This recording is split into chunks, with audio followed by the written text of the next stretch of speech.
You are now listening to Testimonies with Terry.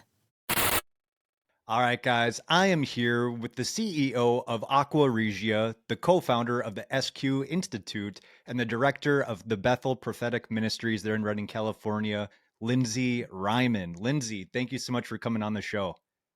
Yeah, I'm excited to be here. I love hearing people's stories, and I'm thrilled to share mine.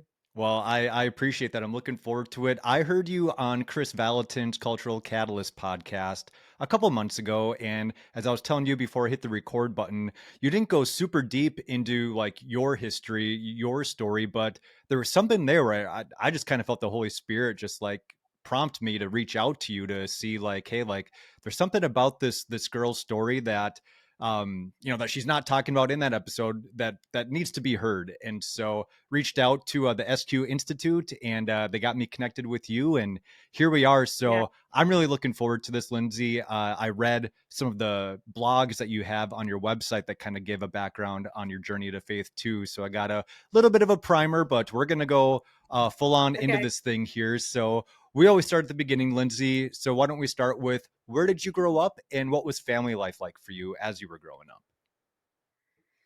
Yeah, I grew up in three places: Kansas City, Missouri; Helena, Arkansas; and Kalamazoo, Michigan. Wow. Um, so yeah, moved a little bit, and I am the firstborn of six kids, and yeah, so always was in the house where everybody, even though there was so many people already at our house, it was the house where all the kids like wanted to come hang out. Like, so I grew up in just like constant chaos in the best way. I love it. Yeah. Anyone Yeah, from a big family knows exactly what I'm talking about. sure. Sure. Yeah. What was the reason Yeah. for the moves? Um, my dad is a doctor, and we moved to Arkansas because he had inherited a practice basically. A friend's father had passed away and gave his practice away to them. So we moved. I was so young then. So we moved to the South, and then honestly, we moved to Michigan because my dad went to India as like a doctor, not Doctors Without Borders, but like just doctoring people up in India. And he had met a guy there, a friend who was a believer. And this guy became like a best friend, but also like a mentor. And he just was like, I think it's hard for men to like find people they can share with. Yeah. And he was just so, their friendship grew. And he was like, I need to be around someone like this guy. And then they ended up finding, like, that guy lived in Michigan, and he ended up finding a practice, like another situation. So not in the same place in Michigan, but that's like what inspired the move. And yeah, I'm so thankful for. I did high school and junior high in Michigan, and it's a great place to grow up. Yeah. Yeah. Yeah. What was that like for Yeah. you moving? Like, how did you handle the different adjustments as you moved from each place? I know you said you were pretty young when you moved to Arkansas, so I don't know how much that Yeah. affected you, but what was that like? Yeah, I was too young to remember. I mean, I think it was 4 or 5. So, Sure. but moving to Michigan, I really think, this is Lindsay saying this now. I wouldn't have known that back then. I think there was a grace on it because I feel like there's always like divine relationships in our life, and I feel like my dad's friendship with this guy who's a brilliant theologian and great man. I think there was and it was an important person for, like, I think, the discipleship of my family, or my dad at least. So I think there was a grace on it because my mom was always like, "Yeah, we were so surprised that the kids were like, cool, we're moving." Like, so yeah, it was Yeah. a. Although I think as an adult, I can see the ramifications of moving around a little bit. As a kid, there's some behavior patterns I have where I'm like, oh, okay, yeah, that's from moving around a lot. Yeah, sure. Well, maybe we'll get into those behavioral patterns throughout the course of our time here. But you're the oldest of six, Lindsey. What is that like, and what has that been like being the oldest of all the kids? Well, listen, I am not your classic oldest child. I read the birth order book like a long time ago. I don't know what I think something happened with me where I was like, I'm not that kind of person. I'm not a type A. And I wasn't a good rule follower. This is where the story begins. So I didn't really like live that out. And because I will say they had three of us, and then there was like 8 years, and then they had three more kids. So they call us the A team and the B team.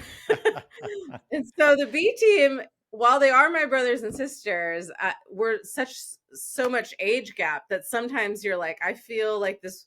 I I'm not an aunt, but you feel like this distant, like a distant sister, which is kind of unfortunate. But big families have that. So yeah, and I was a bit of a troublemaker, I guess you could call.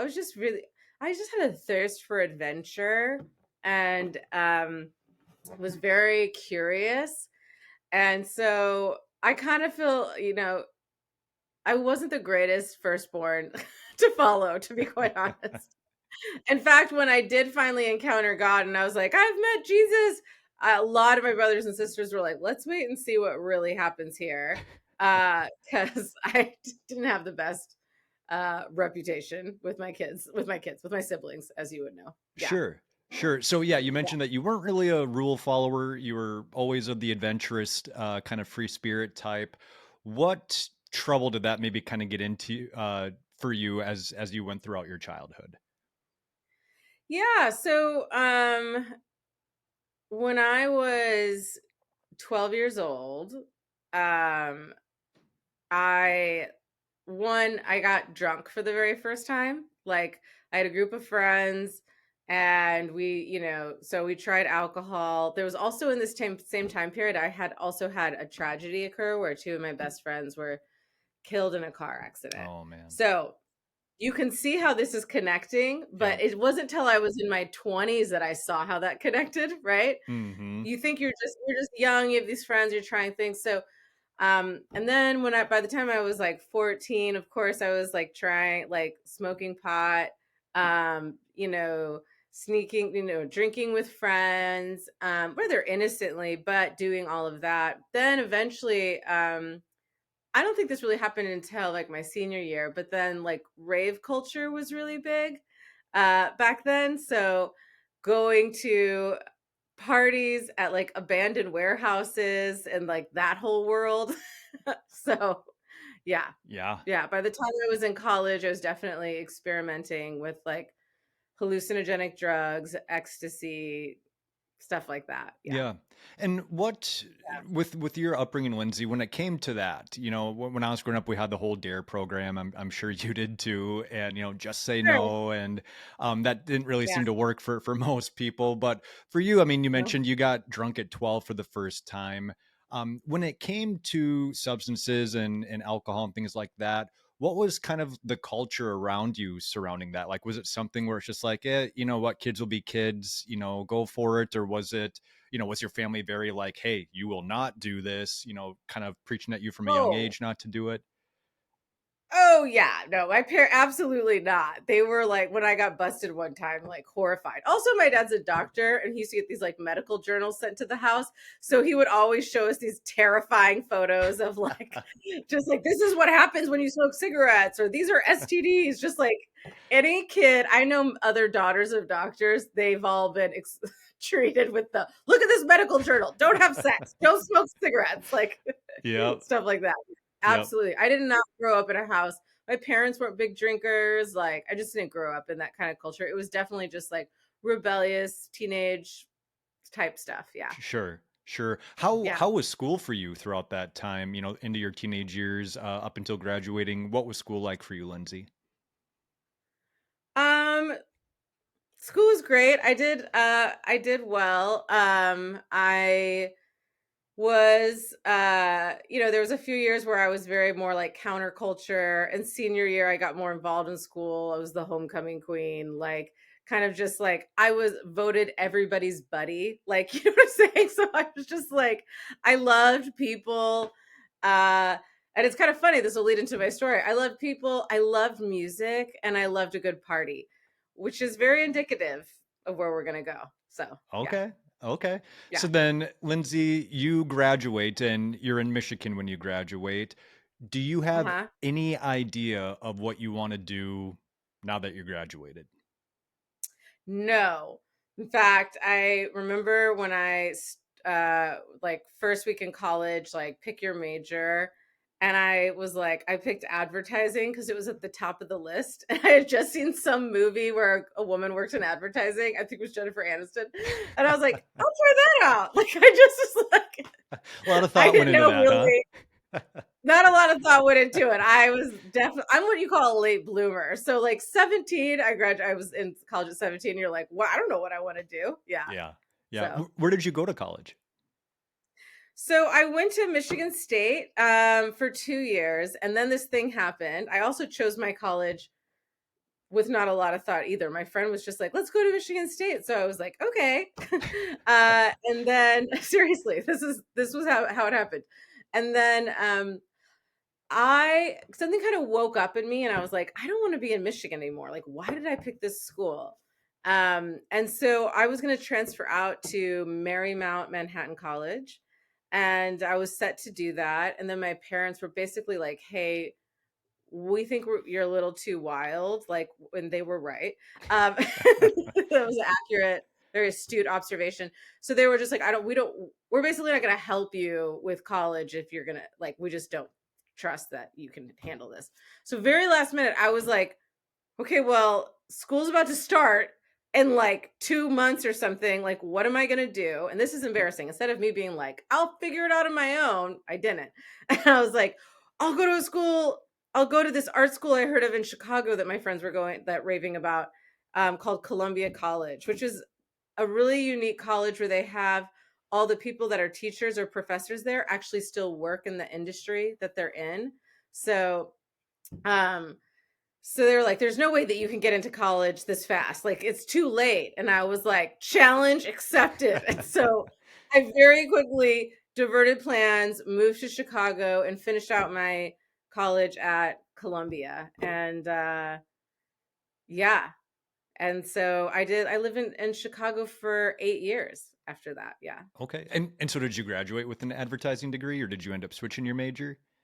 Oh, no. Yeah, I definitely switched. So at Columbia, I got a liberal arts, classic, degree, but I had a focus on basically had a focus on like the music industry. They had like an arts and entertainment track. And that's how I started my career. After that, I started an internship at Atlantic Records, and then I started bouncing around to different music industry positions, and then later moved into TV film. Okay. Yeah, you mentioned Yeah. that was part of your story, music and raves. Where did that love of Yeah. music come from? Talk shows. Yeah.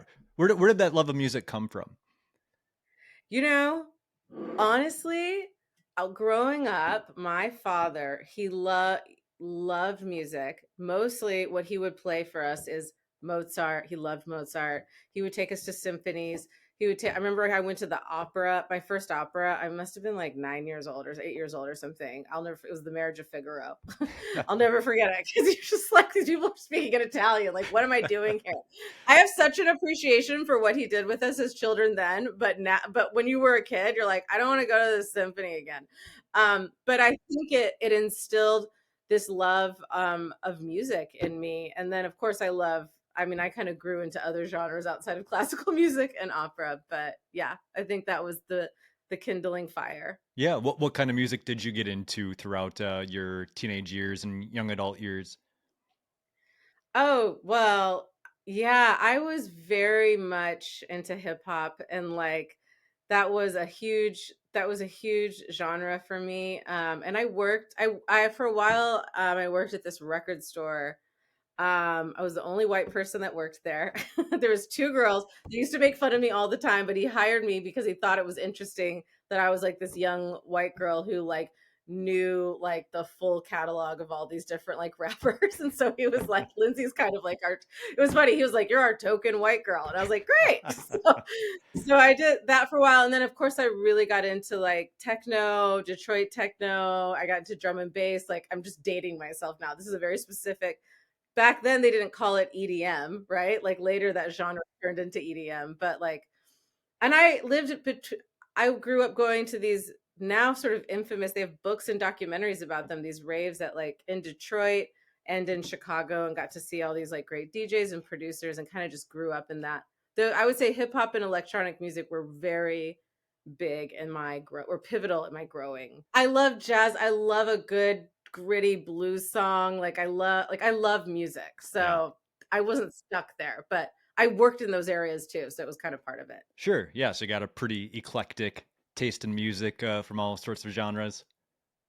Yes, I hate the question, what kind of music do you like? I think now nobody can actually ask that question because there's no like, this is my genre anymore, which I Right. love. So Right. Yeah. Things things, are so blended nowadays. Like you listen to country and it doesn't sound like country. It's more pop, right? yeah, And so yeah. it's interesting how music evolves. And you mentioned again in college going to raves, Detroit, Chicago. So when it comes to kind of living that rebellious, adventurous lifestyle, it sounds like that was still very much part of your life in your college years was living that way. Oh, oh yeah, big time. Yes, definitely. Yeah. Okay. And Yeah. then Yeah. you said you got an internship at Atlantic Records, and I mean, I'm familiar with it, Atlantic Records. I've heard of it. It's a pretty, well-known record company. What was that like for you? Yeah, that was great. I worked for a woman who like actually they called it the urban department. I'll remember that. And I got I had a small role, but I got to be a part of all these fun meetings and like people that were on that then. I remember we worked on this they had two artists, one of them was called Nappy Roots and the other one was Ti, and they thought Nappy Oh, Roots was going to go big, but they were, as you know, were wrong as yep. who was going to blow up. So I got to be a part of that and some other mini artists, and that was really fun. And then a thing I will never forget, there was a point in where basically the music industry was dying, right? Like, so like Napster and all this, like the electronic, like digital music file sharing was happening. And never forget, there was people like literally sitting in their Range Rovers, like crying, like people were losing their jobs. And then brands came in. And so brands kind of became the like they didn't become the label, but they were like sponsoring and putting people on tours. And so I started working with brands then, and I would throw parties and get sponsored to do these parties with like these musicians or DJs, and like so that was like a big thing. I'll never, if anyone from my era is listening, Toyota Scion. There were so many of us that lived off of Toyota Scion money. It was hilarious. That was like a specific area. Yeah. I'll meet people and they'll be like, "Oh my gosh, I got involved with that Toyota Scion stuff too." And I was like, "Yep, we were all eating off Toyota Scion money." Wow. So here you Anyways, are. I yeah. mean, you're obviously in your early to mid 20s and you're working with some pretty big name artists, Lindsey. What was that like for you? Like, did you kind of like allow yourself to feel that moment, or were you so just like in it and doing one thing to the next that you didn't even really take a stop to smell the roses, so to speak? Um, it was dangerous. Mm, So fun. There's definitely moments of stop. There were definitely like, um, I mean, there were some people that I like got to like.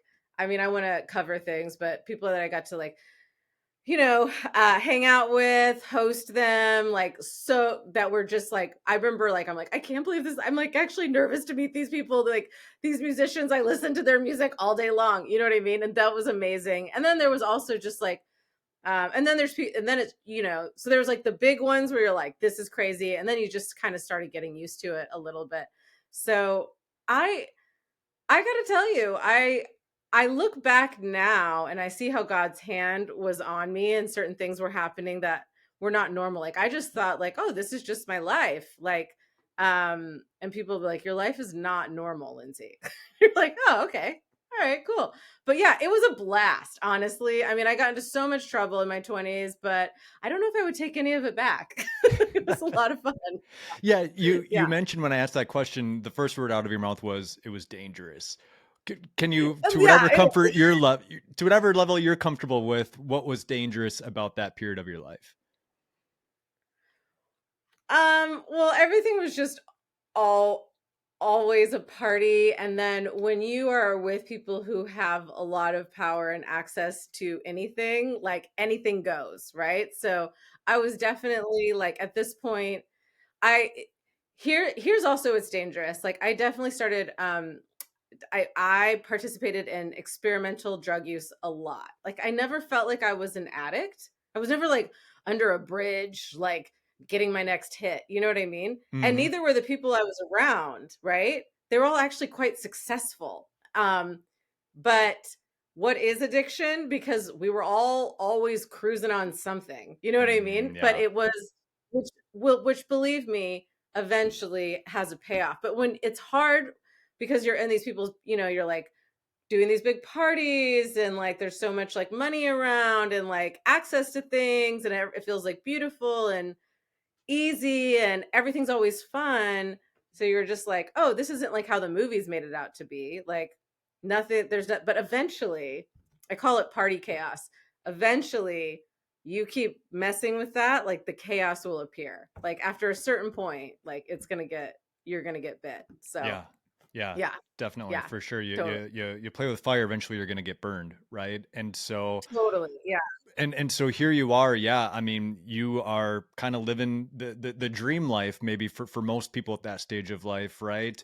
Did you feel a sense of like fulfillment and accomplishment at that point in time of your life, Lindsay, or were you just so kind of focused on, the next thing, the latest and greatest thing? Like, again, like I'm just trying to get inside your mind here. Like, to me, like you said, the life that you were living isn't normal for most people at that period of their lives, right? Their 20s, so to speak. To be hobnobbing with all these big time names and stuff like that isn't necessarily the normal thing. And so, did you feel accomplished? Did you feel satisfied, or did you feel maybe kind of empty? So it took a while for me to tap into that. So life was just it was so fun and adventurous. But this thing started happening where I would start to have panic attacks. Okay. So you're like, where is this coming from? Um, and so I would start always at weird times, like nothing's going on. I'm not stressed out about anything. And I'd be like driving my car or just at my house or getting on the train in Chicago going somewhere and suddenly would be hit with this sense of doom. And like, if anyone's ever had a panic attack before, it's like you feel like you're going to die, but you're breathing and nothing's wrong. And it's the most, I mean, I understand what was happening then, now, but not then. And so when that started happening, I was like, okay, like I gotta something's something's off, right? And I'd always be like that. I started Googling all the time. I'd be like, can mushrooms give you panic attacks? Like I'd be like trying to figure it out and solve it. And the truth is, I think I was like a hustler. I was involved with so many different things and like just trying to make it like career wise and create. And um the panic attack thing was it was the beginning of the awakening of like, okay, this is not like this is not fulfilling me. Yeah. Something's going on. And also it's just not healthy for you either. For sure. For sure. Yeah. What, Yeah. as far as the panic attacks, like how frequent were those for you at that time? So I remember my first one I had in 2001. I was getting ready to move to Chicago, I believe. 9/11 had just happened like maybe a month ago. I wasn't stressed out about that. Like I was upset like we all were. But people are like, "Oh, you're having a panic attack because it's 9/11 and people are carrying anxiety." And so I was like, "Okay, I guess maybe I am." And so then, I remember like I had one like 6 months later, and then like another year like it started to like randomly increase. Um and actually got so bad one time I like because I was seeing and feeling things. Now I have no grid for the spirit realm yet at this time, okay? But so I'm like, "Oh my gosh, I'm hallucinating. Like this one of the drugs is going off in me. I like went to the emergency room. I like went there. Like thought like I need help, right? And they're just like, "You're having a panic attack." They gave me like not Xanax, but something kind of like that. And then I was fine. And then I felt like kind of dumb for going to the ER. Right. You're like, okay. Um, and so that was a really scary time. Like that played out for a few years until finally I broke down and took medication for it, because I was like, I can't live like this. And I would try to stop drinking, smoking, like I would try to keep other things that I was involved in. But like I didn't know how to. Like all in my circles, it's always around music, going to these things. And even in LA, when I eventually I moved to LA, you're working, alcohol is everywhere. Like you meet you meet for like a work meeting and you get a drink, or you meet for a friend and like get like being like, oh, I want to connect with you means we're going to get a drink. And then there's parties that you go to, and then there's bands. It's just like alcohol, alcohol, alcohol everywhere.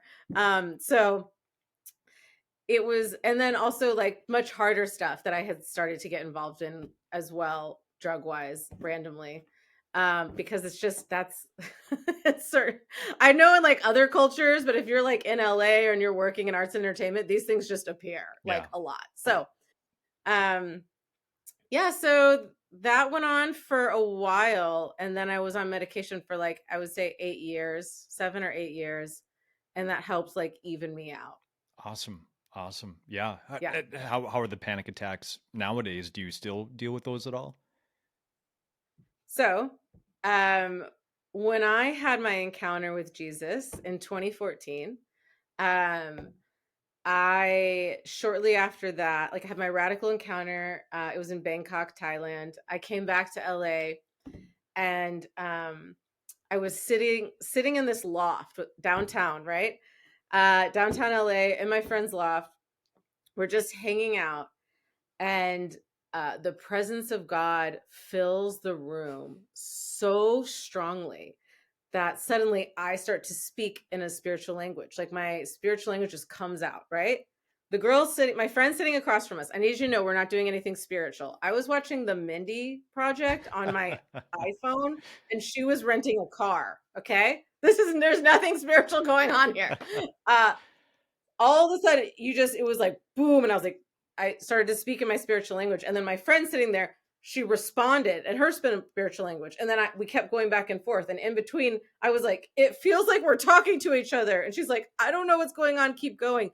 And I sat there, and all of a sudden it was like, I went into a vision with the Lord, and he was like, I got you. And it was like suddenly we were on this plane, and we jumped out of the plane, like, the tandem skydiving. Yep. And when we jumped out of the plane, all of a sudden it felt like, I don't know how to describe this, like lead was coming up through my body, and a very guttural, smoky sounding voice went came out of my mouth. Wow. And then the Holy Spirit said, stand up. And I was like, okay. And he was like, stand up and walk across the room. And when I walked, I felt like I could barely move my body. I was like this. And then I fell to the floor, and I felt this thing go boop. And I felt light as a feather, and I go, and I was like, oh my gosh. And then the Lord just said, so he said, stop taking your medicine, the medicine that I'd taken for like 7 years that had evened me out. He's like, stop taking your medicine, and you'll no longer have panic attacks anymore. Oh my And goodness. so here's what I need you to know. When you've been taking, and they're called SSRIs. Yep. When you've been taking something like that for like 7, 8 years, you can't just quit those. Mm-hmm. Like if you stop, like I would sometimes miss a day, and you would get these strange feelings like in your head, like you'd have like pops in your head, you'd feel nauseous. You have to wean off. But I was just like, I was a new believer. I was radically obedient, and I was like, the Lord told me this, I'm doing it. And I remember, and I just stopped, and there were no sensations at all. And I kept going like 1 week, 2 week, 3 week, 4 week. I remember I got on Zoom with my dad, my doctor father, and I told him what happened out there. I was a month. And he's like, you can't just stop taking that. And I was like, I did. And I feel great. And I haven't had a panic attack. And now I'm here with you in 2023. And I haven't had a panic attack since. Wow. So praise God. I'm not going to say that all panic attacks are spiritually influenced. I don't know. There's a lot of mystery. Okay. I leave room for a lot of mystery. And I believe that I don't think Western medicine is evil either. Like I think the church is too black and white. But in my case, I mean, I had a lot of doors open. I'd done a lot of drugs. And so in my case, there was some kind of spiritual influence that was happening, which makes sense because there was that time where I was starting to see and feel spiritual things. I just didn't know about people seeing or feel. I didn't know about that. Okay. So if you're seeing something that's not there, I'm like, I've taken too much acid. I need to go to the emergency room. Like this I'm hallucinating. Right. So yeah, so then that happened and I've been fine ever since. So Wow. Well, that's an amazing testimony in and of itself right there, Lindsey. My goodness, that's incredible. And there's no limits, obviously, to what God can heal. And yeah, we kind of fast forwarded a little bit in your story to get to that point of when you were saved and when you had that experience. yeah, But picking up where we were, you were yeah, still, in I think Chicago, living kind of your best life at that time, right? And yeah. you mentioned that faith really wasn't on your radar at that time. So what was faith like for you through up until that point, throughout your childhood, young adult years? What was your faith background like? Yeah. So I thought faith was you believed in this invisible God and you followed rules like and when you die you were going to find out if it was real or not. I didn't know that you could, oh my gosh, makes me want to cry. I didn't know you could hear God's voice. um I didn't know about the Holy Spirit. And yeah, and I remember I was 5 years old. I was in a church. I was 5 years old. I was in Arkansas. And I don't know how to explain this. I was just sitting in church and I looked around at all these people that were singing out of like a hymn book. And I was just like, I don't think I'm buying this. And it was from that point over that I just like didn't really I didn't like Christian music movies. I didn't like Christian music. I was like, listen, I just don't know if I can get into Jesus because I don't like his music genre. Like I was like, that was honestly that was where I was at. Okay, pretty superficial, but it was real. So but there were one things I as a child, between like 5 to 14, I would have terrible nightmares. I would have nightmares about the end of the world. I would have nightmares about like creatures like that, like probably angelic and demonic. I would have dreams that later I remember some of them are actually biblical. Like, oh, like it always being night and the moon turning to blood, the moon bleeding, like that's like Isaiah. You know what I mean? So I had a lot of fear and I'd experienced Christians saying really scary things like when Jesus comes back, there's going to be blood running here till the Mississippi. Like I remember some woman said that to me and I was like, that sounds terrifying. Like, so, um, and so I didn't want anything to do with it until something scary would happen, like have a panic attack or something, and you're like, God save me. But other than that, I just wanted to I honestly would sometimes walk around and have this thought like, when am I going to give my life to Jesus? I guess on my deathbed. Oh, That feels wow. like the safest. Like I would be like, that's because I just didn't think Jesus was any fun. Mm, yeah. Yeah. So, And that's what it yeah. sounds like kind of the main thing of your life was at that point in time was fun. What's the next thing that I can do Yeah. to have fun? What's the next thing that's gonna help me to just feel fun and led you, Yeah. to where you were, up until this point in the story. So Lindsey, you're in Chicago, the Detroit area. At what point then do you head out to LA? Yeah. So I head out to LA around, I think it's 2007. Such a strange thing. Just I very impulsively moved. Was consulting at this time. Someone taught me how to do consulting. Was working with this comic book company that also had like a creative agency attached to it. And I was involved with those guys. And we had gone to Comic-Con for that. And they had gotten picked up by William Morris. And, you know, comic book movies haven't totally blown up yet, but it's happening. Yep. It's not like it is now, but so they were more of like an indie publisher. And I remember I had spent a lot of time in New York. So it's just like a party girl, to be quite honest. But I also worked for a media company for a while that would like keep sending me to New York. And I had friends out there. So for a long time in Chicago, I was like, I think I'm going to move to New York next. And so I'm in San Diego. I'm with my boss. And he goes, okay, now that we've been picked up by this agency, like, we should open up another office either in New York or LA. Which one do you think we should open first? And I went to say New York and then heard myself say LA. And it was the weirdest thing. And I was like, almost like I wanted, and he was like, I knew it. You're right. Yep, let's do it. Let's do LA. And I was like, what did I just do? And then before I knew it, like 4 weeks later, without much thought, planning, anything, I just moved to LA. I had one kind of friend, a girl I went to high school with. That was it. I knew nobody. And I just ended up there. And so I had worked that was, then 2008 hit, like, and everybody, like, the economy crashed, everyone lost their jobs. And then eventually, I ended up like everybody. I ended up like a cliche in TV film. So Well, let's pause there. You were into comics for a little bit there, and was that something that you were at all interested in prior to that point? Obviously, music was big for you, but did you grow up on comics at all?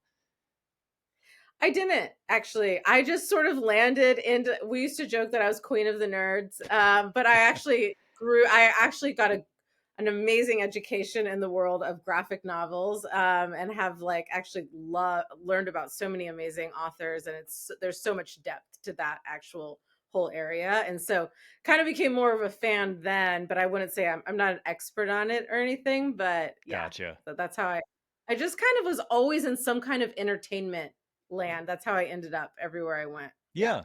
Yeah. I mean, and like you said, you eventually got into TV and film in 2008, but what was that like for you, Lindsey? 2008, obviously everyone that was around knows that that was just a really sucky time for pretty much everybody. The economy crashes. Here you are, Yeah. LA, kind of on a whim, just moving out there. And now everything kind of goes south, from a financial standpoint, and maybe even from like a security standpoint for you as well in that regard. What was that like for you navigating through that time? Yeah, that was well, I lost my job and then I was like, okay, what's next, right? And something that's really interesting happened.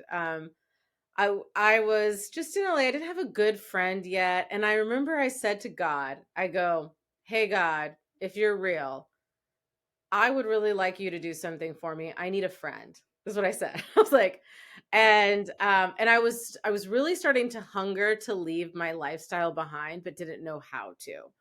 So I had a lot of associates and people I like partied with or went to shows with, but they weren't friends. You know what I mean? I was like, "Can you please bring me a friend?" And he answered because shortly after that, I in a elevator at a grocery store, I met a friend. This was my first who she had just moved there from Ohio, and she was a Christian. Now, I didn't really know much about her yet, but this was the beginning of God starting to surround me. And I remember she gave me a verse. I can't remember which one it was now. But it had to do with money. I remember I wish I remember which verse it was. But basically it was like, it ends with like, what could man do to me? Like, God is my provider. What could man do to me? And I started saying that verse over and over again. She gave it to me. I put it on my fridge and I just would say it. You also know LA is very spiritual. We're down for all sorts of stuff and like declarations and mantras. And so I just was like, I'm going to, say this every day. And then this crazy opportunity happened for me to like a job appeared. It was like a gig to tide me over until I got into my first like real salary paying job again. And I was like, I remember thinking like, I feel like saying those words might have done something, right? Like, I'll never forget that. Like, it like felt like it was doing something for me. Now, here's the thing. I wish I could have been like, the Bible, I love Jesus. That's not what happened. It was like, I think a lot of people's journeys they're messy. It's like 1 foot forward, 4 steps back, 2, a few steps back. And so she would invite me to church, and I would sometimes go. I would like go see some concert or show or party with someone and do Molly and then go to church the next day. Like that's just where I was like, I was just trying stuff out, you know? But yeah, she's actually, it's so funny. Well, we won't get into like what God has done with her, but she has like a whole ministry now all through on Instagram through her dog, like 2.5 million followers. Yeah. Like an unconventional looking dog. And she brings Jesus to people sort of like without them expecting it through her Wow. dog. It's a crazy story, but yeah. So anyways, yeah, so that's 2008 brought me a friend. Actually, I like lost all my comforts, money, access, jobs. I don't know what I'm doing anymore. And I prayed like, can you send me a friend? And then he did. And he sent me a friend who loved him, which is very strategic. Yeah. No, Yeah. that's amazing. It sounds like, yeah, there was definitely seeds that have been planted throughout your life, here and there, where it doesn't sound like there was at any point in time where you just like completely turned away from God, but that you would kind of remember some of those seeds that were planted and would turn to him in times of desperation. It sounds like, to just like, God, can you please just, like you said, in that situation, give me a friend. And he did. And man, he over delivered by giving you a friend who was a believer. But like you said, you didn't just go Right. full into Jesus at that point. And I like what you said. There's a lot of people's Yeah. walks are messy like that. We take one step back or one step forward and then like 4 steps back. Right. But there's still that Yeah. like just kind of hunger there, that discontentment that we're kind of getting a clue that, man, nothing else is filling it, but Jesus, he's, every time I reach out to him, he's kind of filling that. So maybe there's something there. Don't want to pursue that now, but I'll Yeah. kind of put it in the back burner, so to speak. Totally. Yeah. Not living a righteous lifestyle at all, but still being like, I'll get to you at some point was kind of what was going on. Yeah. Yeah. So then you get into Yeah. film and TV. And so what was your role in that industry? So I started out in casting for a reality show. I was just like, and that was great for a second. It was for a food show. And then I'll never forget after that it's a very well-known food show. So it was great because you got to have these chefs come and we'd interview them and they would always bring you like wine and food to try to like suck up to you. I mean, I had no actual power in their choice of getting onto the show or not, but I took all their food and wine. And that was super fun. And then because I was with this producer or this casting person, and they were like, okay, now we're going to work on this new show, and I want your first job. This new show was about taking what they would call like C or D list celebrities and have them undergo that were considered not as attractive as other celebrities and have them do a before and after plastic surgery makeover. So my actual first task was, can you find me some C and D list celebrities who need to have their face reconstructed? Oh, wow. And right. So I remember sitting down to go start making, at first my brain's like, okay, I need to go do this. And then as I started Googling people and trying to make calls on who is, quote, beautiful or what is beautiful, I was like, I feel so gross inside. I was like, Yeah. I don't want to do this. So I quit. I was like, I'm out. I can't. Reality. I loved the food stuff, but I wasn't married. Like, you have to keep working on other shows. And I was just like, I don't want to do this. And so then I kind of started, someone gave me a book, actually. So all these people would meet me. There was this thing on my life where I was really good at getting people jobs, like connecting people. I don't know what it is. Well, I know what it is. It's the prophetic now. But I would see people and I'd be like, oh, they're good at this, this, and this. You should talk to blah, blah, blah. And I mean, I once got twice. This has actually happened twice now that I think about it. I've been hired at companies because I made a sale before I even worked there. Like I was like, oh, this company, you should talk to this company. And then they were like, you should work here. Like that happened. That happened one time. And then the other time there was a PR company that I wanted to work at. And she's like, we're not hiring right now. And I was like, do you need more clients? And she's like, yeah. And so then I brought clients, got myself. So I just had this thing and people would be like, Lindsey, I feel like you're a producer. And I was like, well, what does a producer do? And so one day I was at a garage sale in LA, and this girl had a book called What a Producer Does. And I was like, oh, perfect. So I got it. I read it like in a day and I was like, I can do this. So I started just bold, zeal without wisdom.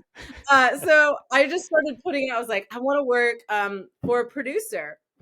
And I ended up doing I got to be a producer on like some small comedy sketch videos. This was in the time that like Funny or Die and comedy sketch like on like YouTube was getting really big, right? So I got to be like producer on some like comedy sketches, which was great. One time, one of my jobs was just to find a recipe for vomit.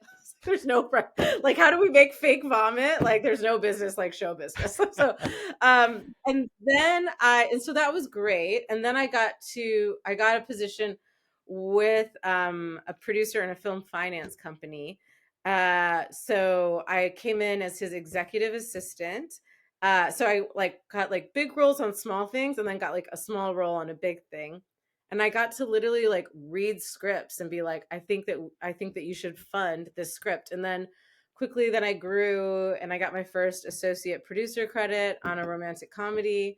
And then eventually this opportunity came for me to work on a television series for a writer that I really loved. And so then I transitioned to that. And it was just so I love storytelling.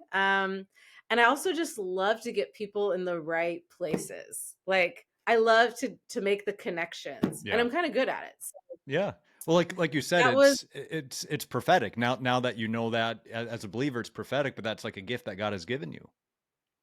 yeah, exactly. So so that was so that's when I was like, oh, I'm thinking like I can do this, right? And I'm kind of trying different things out and getting in and working with some brilliant people. And then I met Jesus.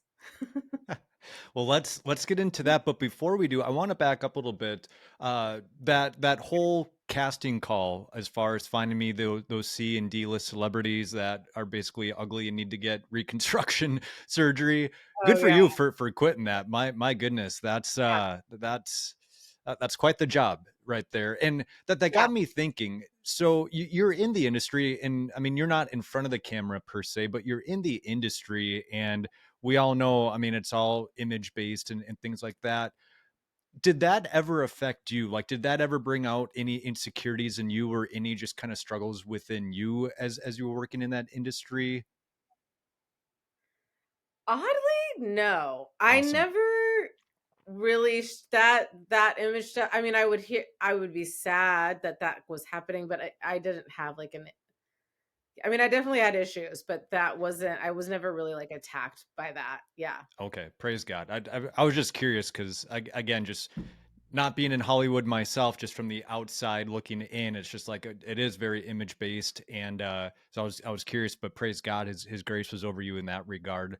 Like you said, you had other stuff going on at that time, but that one wasn't one of Yeah. them. So praise God for that. You meet Jesus, and again, like I said, I was earlier today going through the little blogs that you had written on your website, which I loved reading. By the way, I Nice. love how you write and your sense of humor. Thanks. um Quite the story. So let's get into it. You're in TV and film, you meet Jesus. How does that happen? Yeah, so it all started with the musician Prince. Do you know Prince? Oh yeah, Or the I'm in artist formerly Minnesota. known as I'm in Minnesota, so we know Oh, Prince. you're in Minnesota. Okay. All right. The homeland. Okay. Yep. Um, so the year is 2014. I had just come back from Burning Man. and Prince, sorry, not Prince, sorry. In LA in the summer, there's this thing that this company called Cinespia does where they show movies in the cemetery. It's an LA staple. You go with blankets and you have a picnic and you watch a movie on a big screen, right outside. It's really fun. It's a summer tradition. And so they were going to show Purple Rain, which is Prince's 1984 rock drama. I love Prince, like definitely in like top 5. I'd seen him play before. I saw him recently at the Palladium. He played for like 5 hours and like every instrument on stage. It was, talk about gifting and anointing, honestly. Yeah. So anyways, okay. Very talented dude. So everyone knows that Prince does always these surprise secret shows. That's his thing. And so when they were doing Purple Rain and he had just played in LA, people were like, Prince is going to show up, right? And so it was like, it sold out so fast. And like Questlove was DJing. And so it was like, everybody wanted to go. I didn't have a ticket. Last minute, miracle.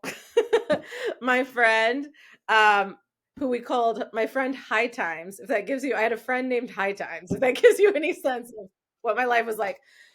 Last night was like, hey, he was like, yo, I got an extra ticket to Purple Rain. Do you want to go? And I was like, oh my gosh. So I'm like, oh, this is going to be amazing. And I said to my friend, I'm like, I feel like Prince is going to show up. Like, this is going to be something special is going to happen tonight. So I went with my buddy to Purple Rain. And so again, it's like all these people are there having picnics. Now, remember, I told you about my friend that God had sent, the believer, right? Well, because of her, I had met some other people who were believers. All right. So he was like surrounding me secretly. And there was a woman there that I'd met through her. Her name is Catherine Warnock. And I said her name for a reason and I'll explain why. And she had met me and was like, hey, we should meet for coffee like every other week. And so I would meet with her. And what I didn't realize, I know what was happening now. What I didn't realize what was happening is she was discipling me. But she never taught, she didn't evangelize. She didn't use language that I didn't understand. She just met with me. She asked me questions and she loved me. It's going to make me cry. She saw something in me. She was not buying the fake identity that I was rocking. Right. And so she had reached out and said she was also having her birthday party at Purple Rain, right? So I was like, oh, I need to stop by and go say hi to her. She had been working at a church at the time, I think, or fashion advertising. I can't remember. So there's a reason why I'm saying these details. So I go over to her to say, what's up? Happy birthday. And she had a bunch of people there. And there was this girl there at her picnic area. Her name was Hannah. And I just, you start having small talk with people. So I'm just kind of at her little picnic party saying what's up.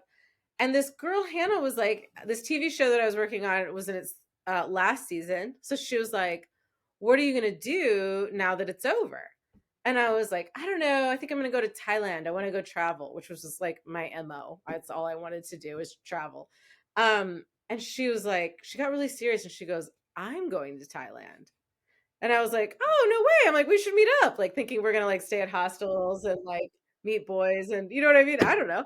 And she got really serious and she's like, yeah, I'm like going on this trip and it's like all about like miracles.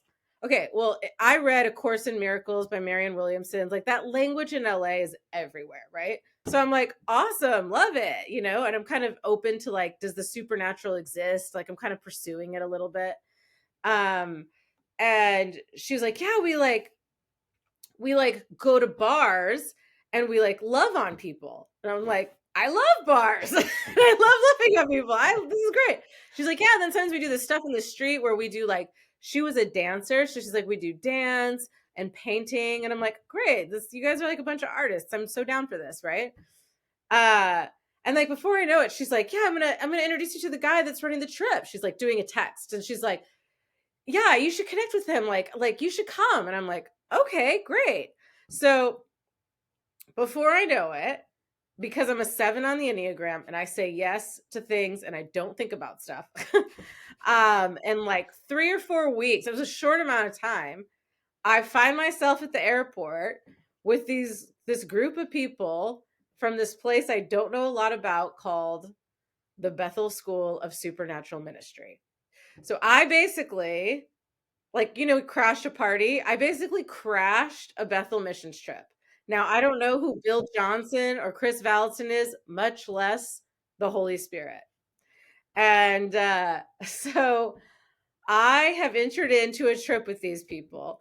And I'm kind of like, to be honest, I'm like, let's see what happens, but I can leave at any time, And this trip was supposed to be what she described, what they call bar ministry and create and like artistic ministry and all this kind of stuff. They were supposed to do that. When we land in Korat, which is where we first went, there was this miscommunication between their contact in Thailand, and they thought they were going to do more of a worship conference. So now what I realize I have landed myself into, remember, I hate Christian music. I don't like being in church. All of a sudden, this is my nightmare. So where I was like, I'm going to hang out with these guys at beers. I'll probably have a drink or so. Like, we'll figure it out. I am now just in a church conference where it's all about worship. And so I was like, what have I gotten myself into? This was a bad idea. This was not worth seeing Thailand for. Like, what should I do? And so basically I told people like, and I didn't know the songs and I don't know what worship is yet. Actually, that language is just not in my vernacular. Okay. I know about singing hymns out of a book. That's all I got. So they're worshiping and I am bored. So I would read, the only book I had on my Kindle at the time was the 4-Hour Work Week. So people were worshiping God and I'm sitting there reading the 4-Hour Work Week on my iPhone. Like, you know what I'm saying? Like, I was like trying to be entertained. And then things started to happen where like, people would suddenly like fall down out of nowhere. And I'm like, what is going on? Right. And then people, they would go after healing, right? Praying for people. And people were claiming their pain went down from like a 10 to a 2. And I would watch all this stuff and I'd be like, I don't know, I can't really verify that. So I was like, I kind of feel like these are theatrics. That's kind of where I was at. And I'll never forget, there was a moment where they asked us all to go on stage to prophesy. I have no idea what this is. We get on stage. The girl that invited me leans over to me. She goes, just know that you are loved and trusted. And I was like, to do what? And then this girl takes the microphone and she was like, she's looking and she goes, I see a tree, right? Her prophetic language, she's prophesying. And I'm like, what tree? What is she talking about?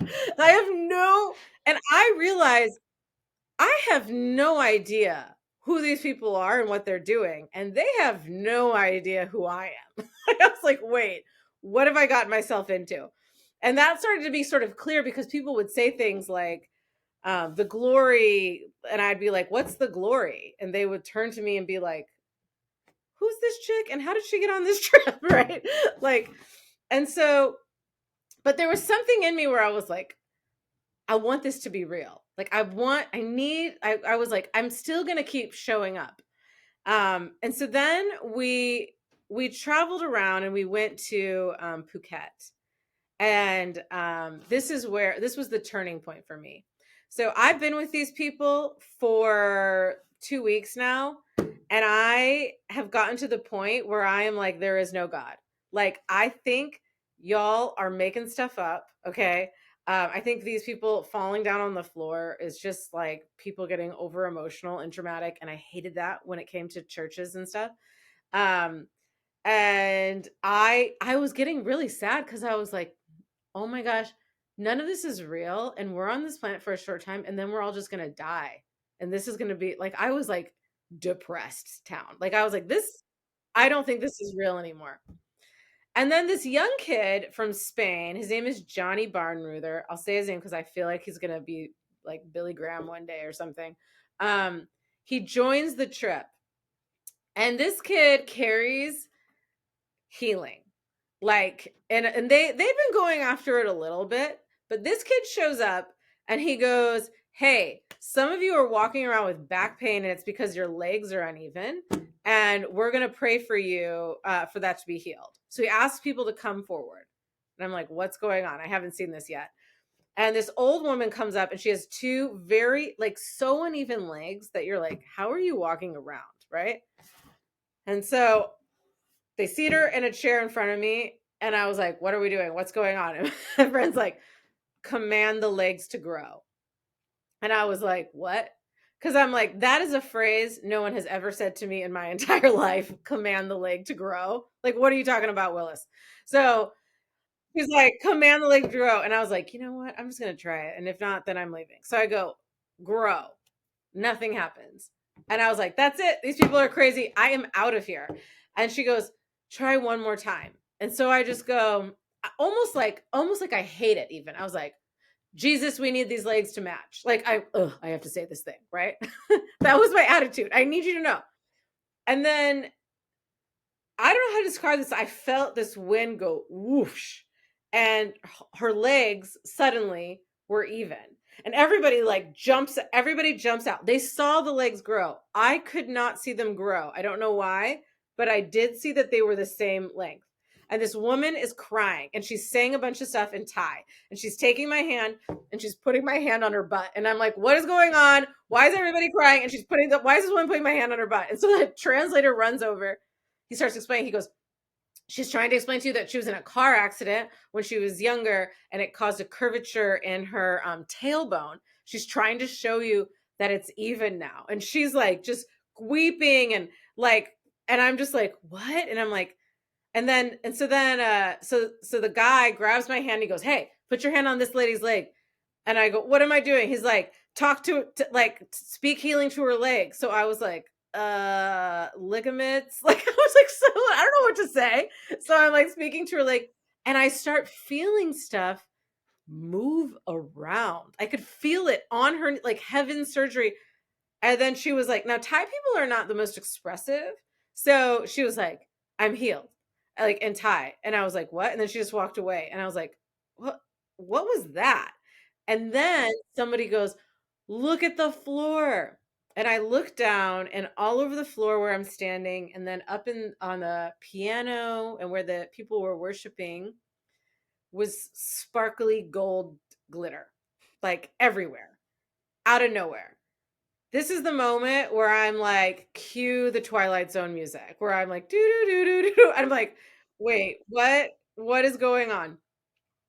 And so I was like kind of in a daze, and like the next day, everybody was like, oh my gosh, you saw your first miracle. They're like so excited for me. I like in my story, I write, I felt like I needed an ornament that said baby's first miracle. Like, you know what I mean? I was like, you had your first miracle. But the truth is, I was like, I'm not convinced yet, because I was like, look, maybe that woman moved her leg a certain way and it looked like it was uneven and then even. Maybe that feeling of that woman's knee, I just misinterpreted it. Like, people think knees make noises.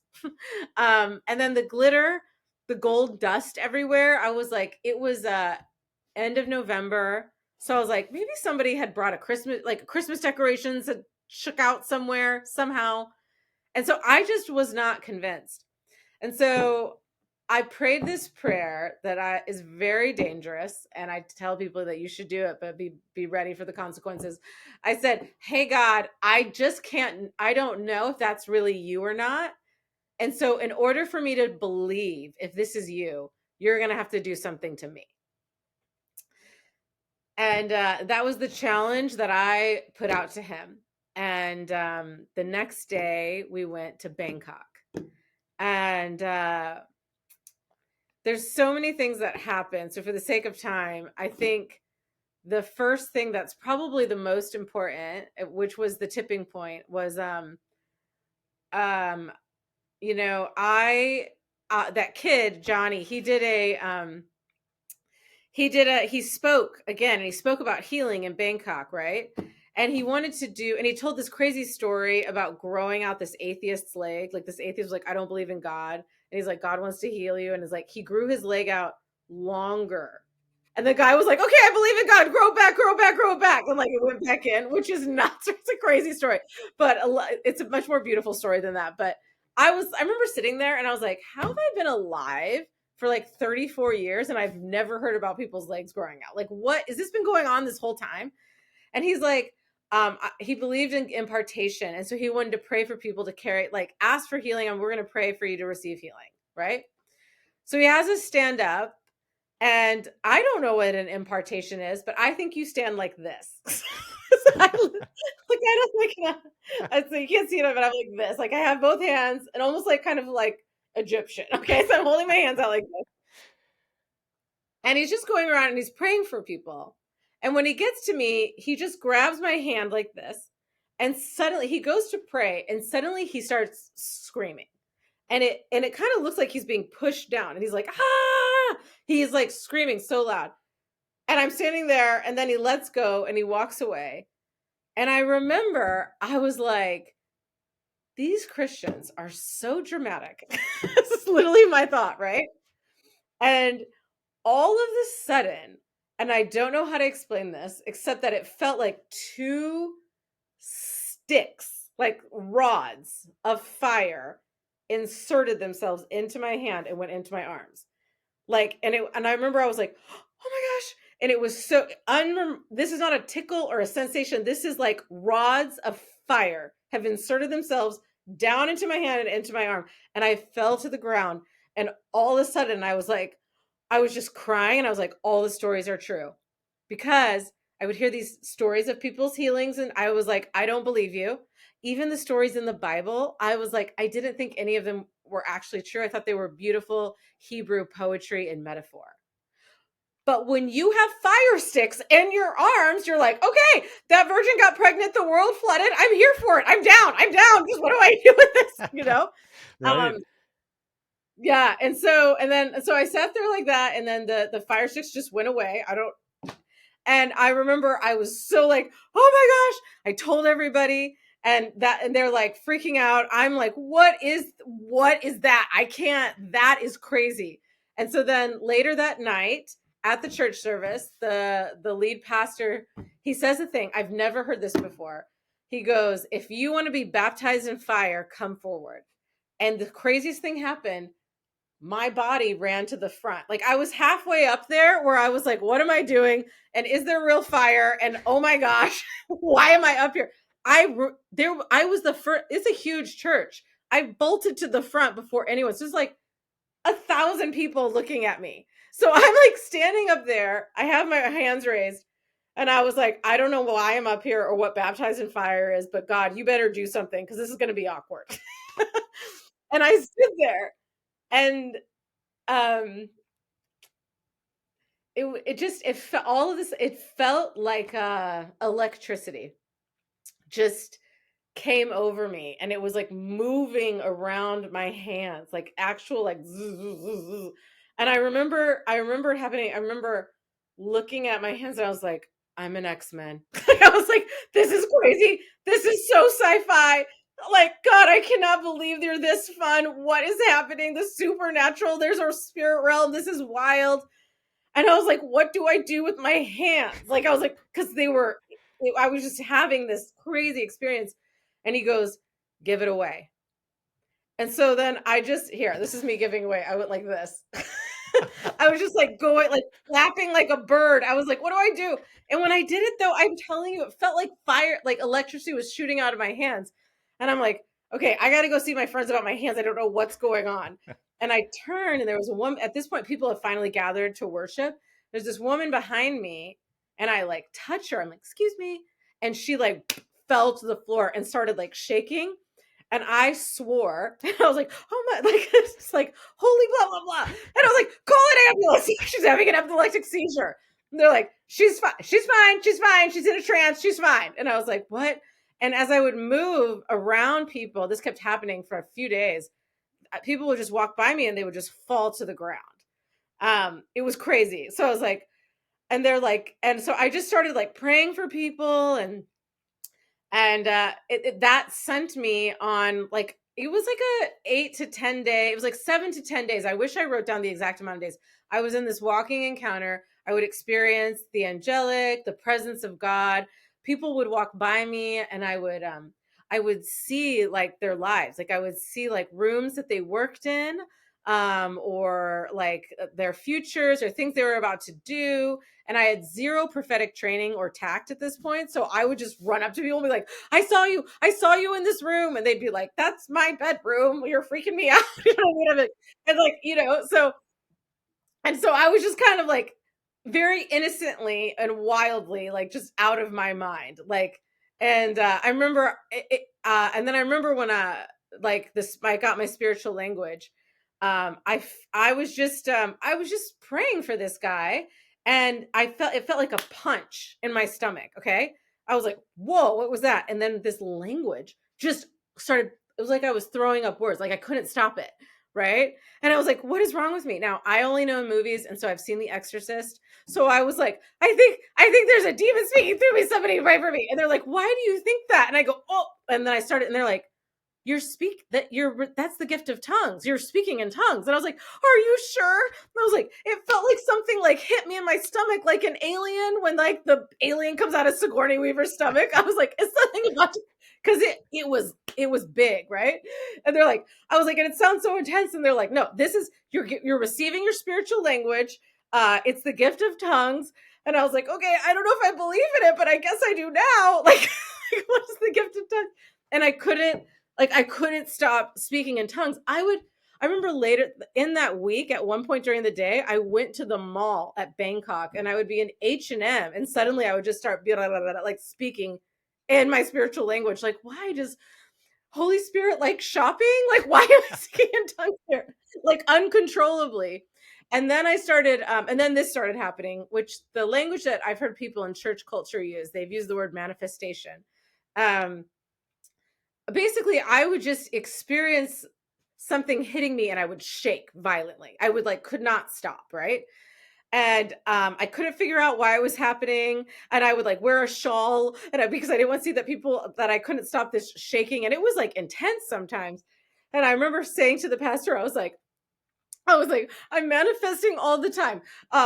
When I'm in the shower, when I pee, when I get frozen yogurt, does the Holy Spirit like frozen yogurt? Like, why? Because I understood this concept of you're in worship and you hear something really true. That's your body reacting to the presence of God. But I was like, it's happening all the time. Why is this happening? And I remember he said something really profound. He said, listen, I think that it's been like a dam, and the Holy Spirit has water has filled up, and the dam has broken. And so the waters are just wild right now, but soon it's going to calm down. And I was like, okay, because I can't go back to LA like this. He's like, it's going to be okay. And I'm like, all right. And so it was just, and the gold dust kept appearing, and I studied it like a scientist. So it would appear in my hands, right? It would appear on our faces and our hands. And I would run to the bathroom, and I would take soap, and I would try to wash it off, right? And it would not come off. And then suddenly it would just disappear. I have no explanation for this. I mean, and I would, even if someone was like, oh, I see it on your face, I'd be like, it's probably my makeup. But when it showed up all over my hands and arms or other people's, I mean, I was testing it. I was trying to grab it. It was almost it was not on top of your hands. It was coming through. It couldn't get it off. I don't know. I mean, I'm just telling you what I experienced. I don't have an explanation for that. I really don't.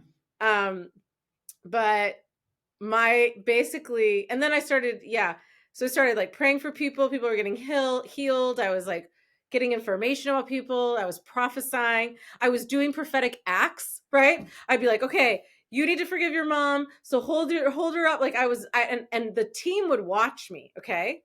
They would be stand up. They were watching me because I was just running around doing ministry. And they were like, how does she know how to do that? Because and they were they said, this confirmed to us that all of this is from heaven, because you don't know anything. I didn't, Like I hadn't been taught on how to do healing or prophetic acts. I was just following the Holy Spirit. That's what I was doing. He was like, now do this, now do this, now do this.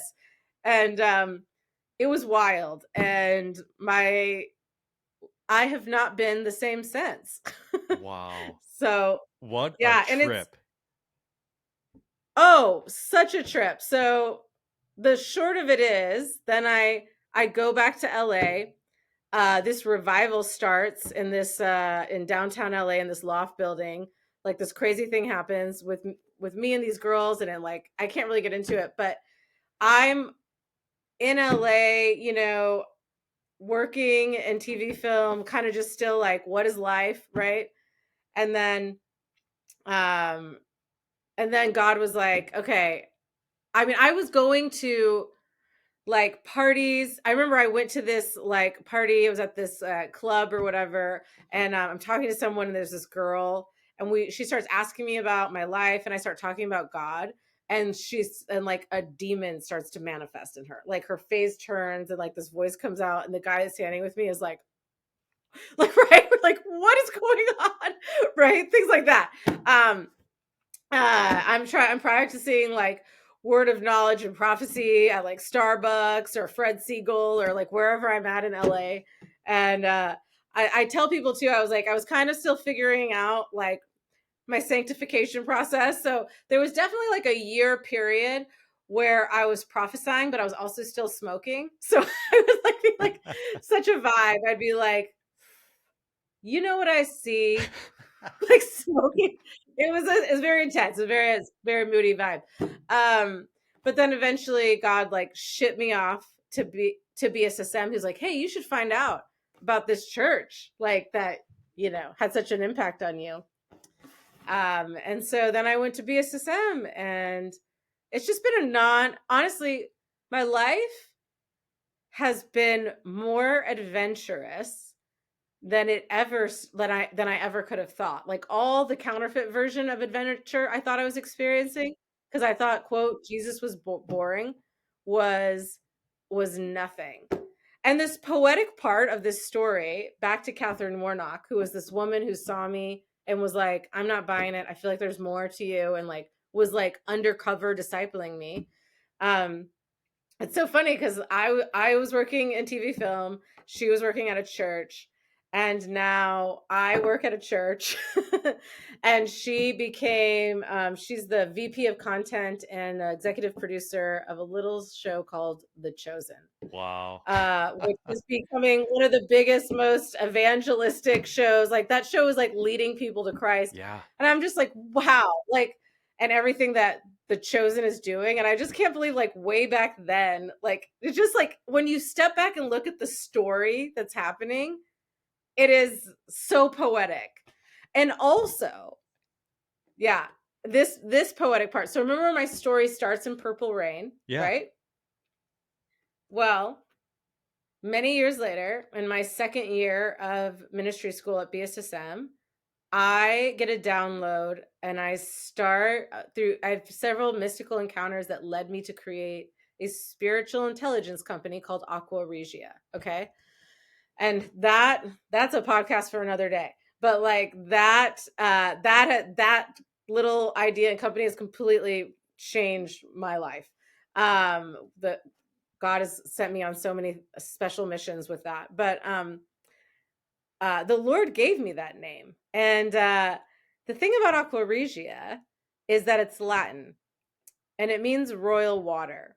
And I didn't figure this out till very recently, but I was like, wait a minute. My whole story begins with purple rain, royal water. What color is the undisputed color of royalty? Purple, water, rain, purple rain, Aqua Regia, royal water.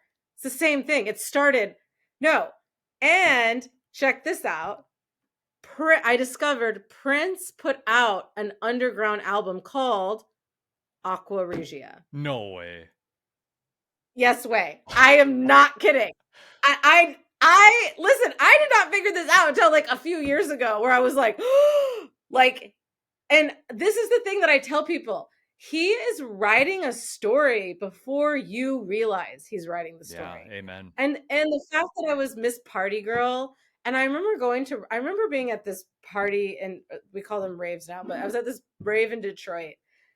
I remember people were like, just the way they were dancing. And honestly, I remember thinking, I wish church could be like this. Like, I was tapping into the concept of worship, but I just didn't get it yet.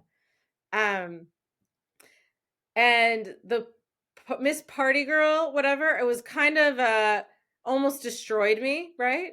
But then later, after I met God, he sent me back into the parties, where now, I mean, I've had the opportunity to go into big Hollywood parties, and replace the psychics and prophesy there.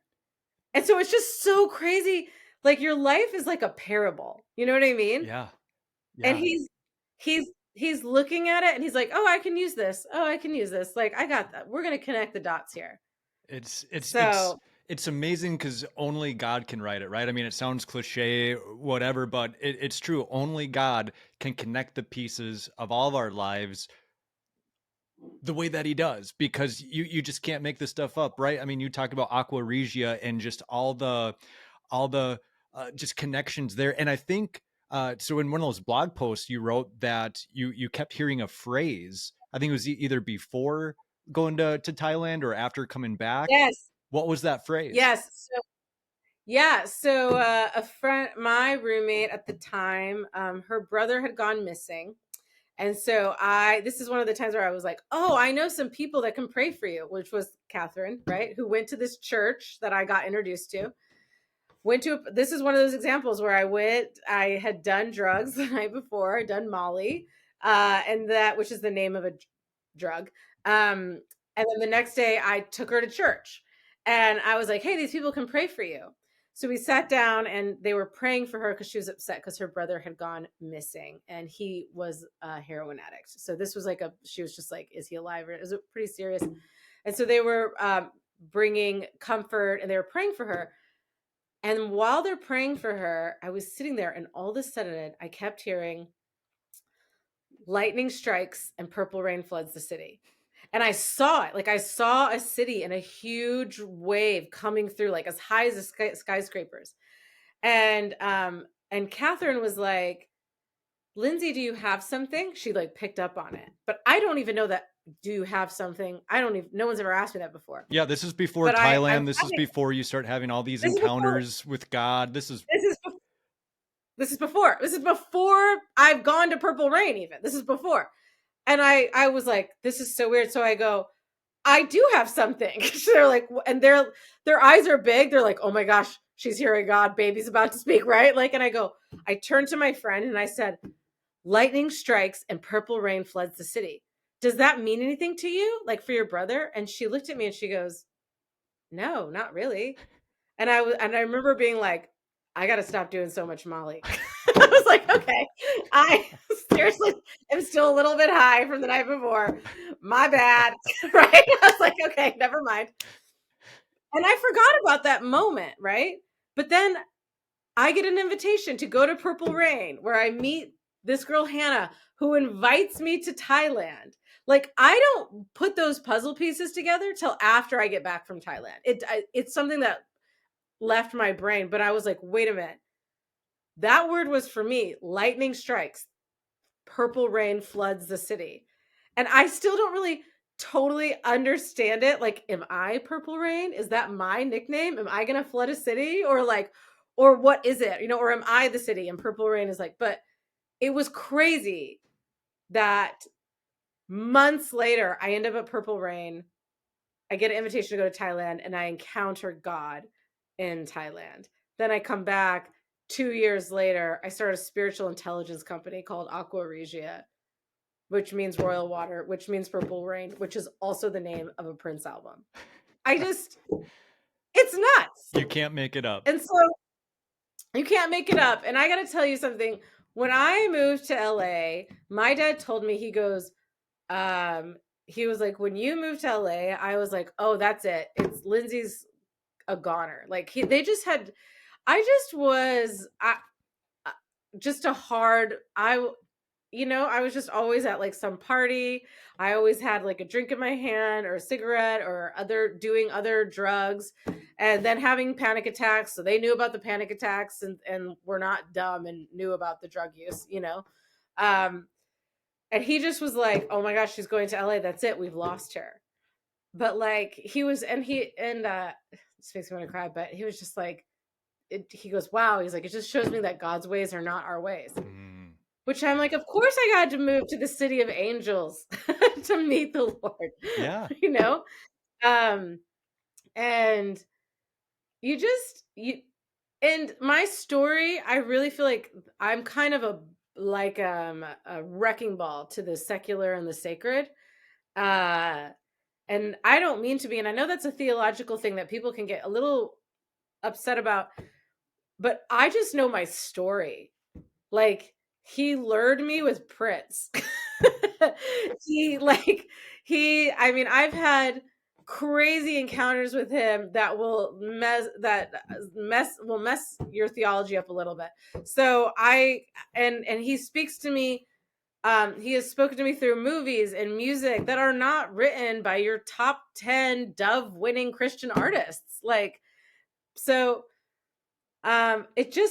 So that's kind of a little bit of my life message, I think. And I think one of the things that I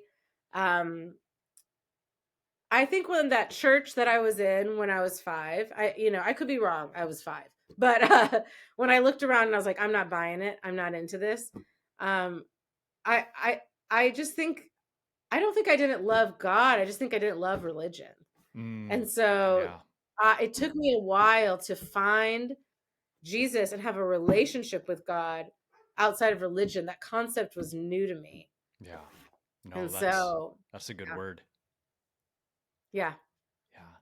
And so, man, I mean, there's so much to your story here, Lindsey. I could easily spend another hour with you here, but let's talk a little bit about Aqua Regia. I mean, that is your passion project. That's kind of your baby that you started.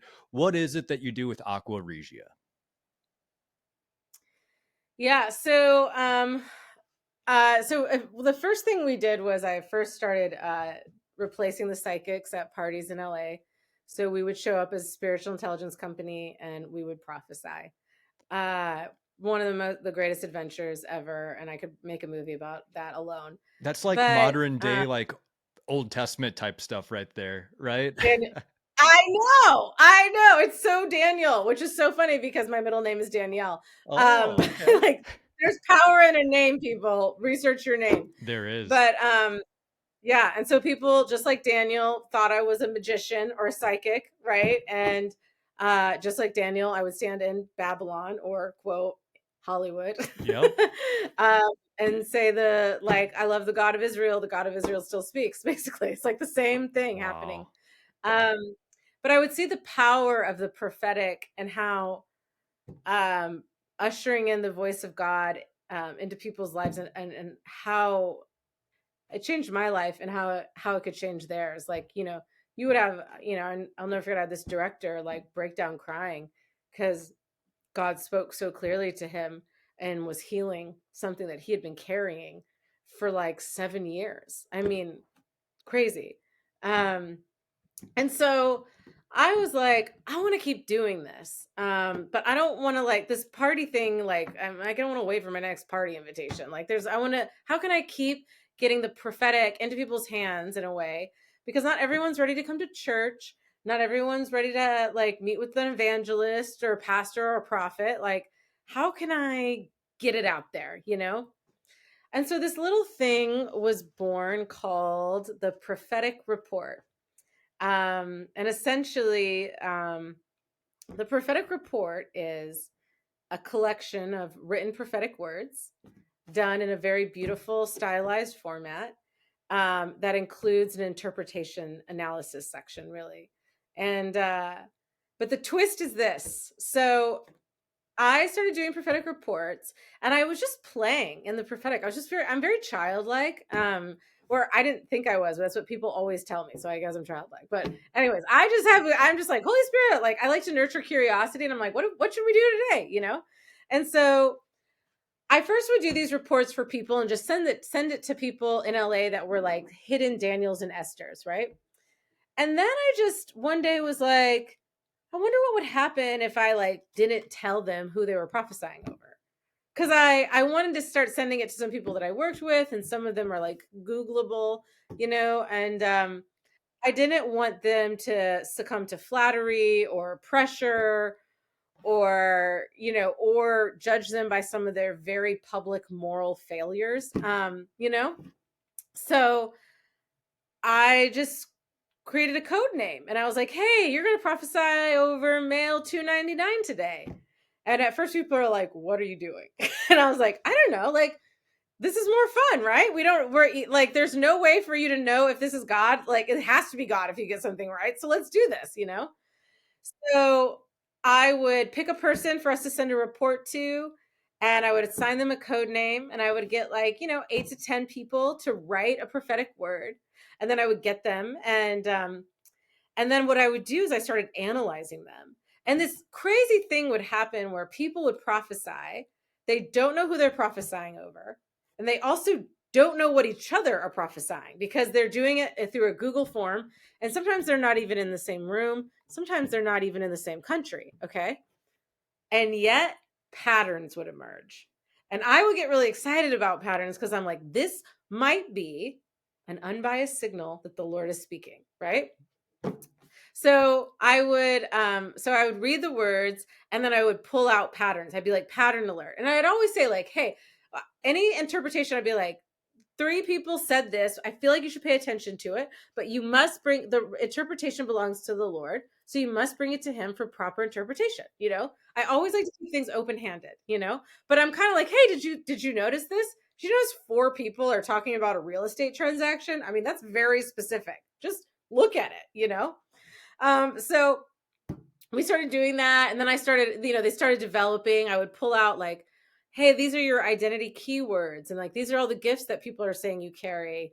And then I would like compile all their foretelling like into one section. Cause I'll quote Chris Valentin, what you believe about the end affects how you behave in the middle. Ooh, So like, yeah. I wanted them to have something where they'd be like, this is where I'm going, And then I created a list of like actionable intel. Like, hey, your word says that there's something for you in Spain. Consider learning Spanish. Like I would create like little action items, like things for them to explore on partnering with. And so we started doing this. And again, at first it was just to encourage believers that worked outside the church. And that which are most believers. And then we got this opportunity to do a prophetic report for an actor who didn't believe in God. A friend of mine was like kind of part of his entourage. And she's like, hey, you doing the prophetic report thing? Can we do this for his birthday? Can you like do the code name thing so nobody knows that it's him? And I was like, yeah, totally. So we do the thing, we make the report. She takes it to his his birthday soiree. And there's like, there was a video and like they sang happy birthday.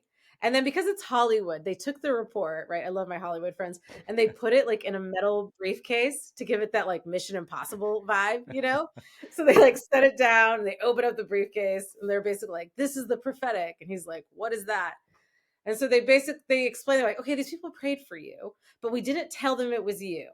And he's like, they don't know it's me. And they're like, no. And so they explained that and they're like, they prayed for you. And then they wrote down what they felt God was saying, like what God's heart was for you.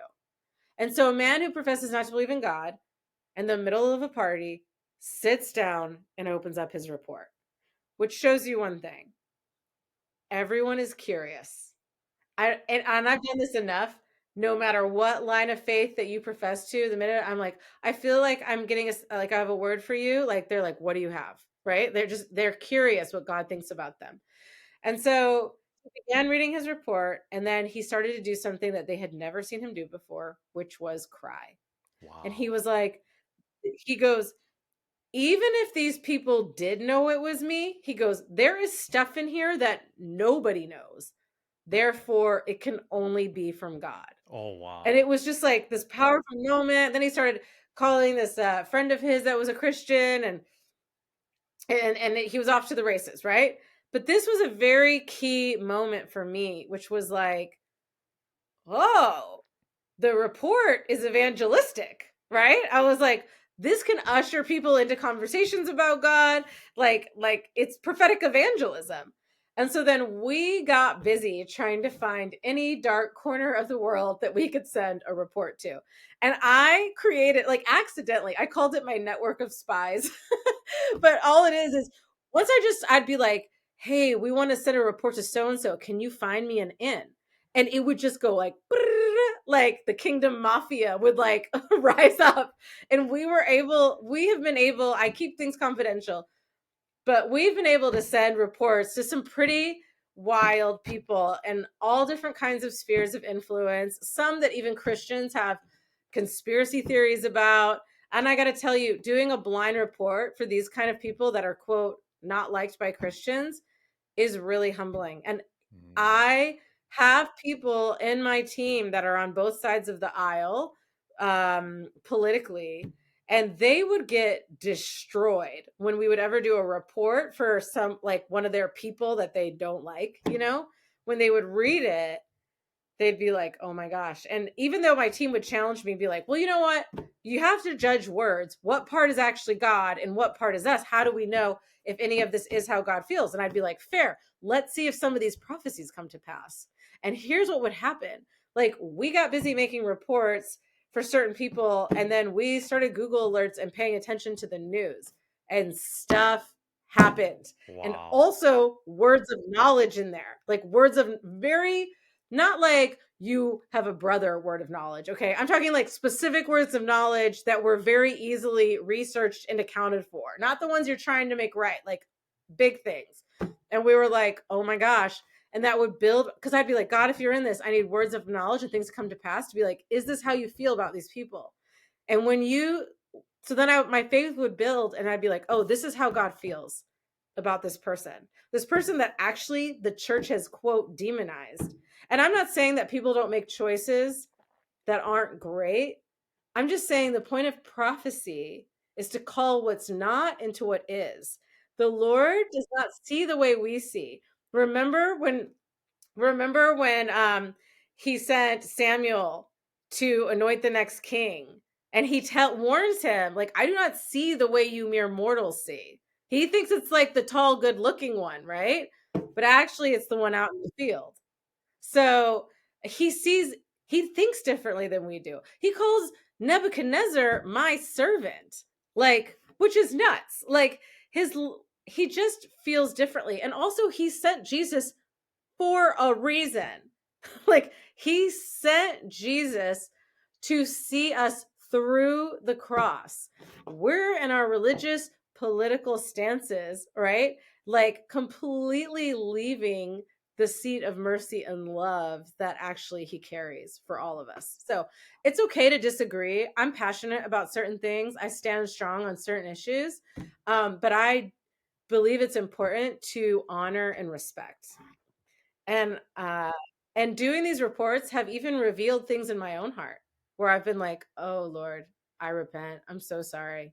Like, and that's what I love about the blind method. I think it's a really great training tool. I teach classes where I would do training. It's good to be informed too. You can, of course, prophesy over someone you know. No one is better than the other. I just think you should do both and measure and see how it goes. So we've been doing that. AR used to be very shut. You had to have a password to get into the website and get a report. It was very locked down. Then in 2020, the Lord said, take the password off the website. And I was like, that's so weird because everything's closing down and you want me to open up. Okay.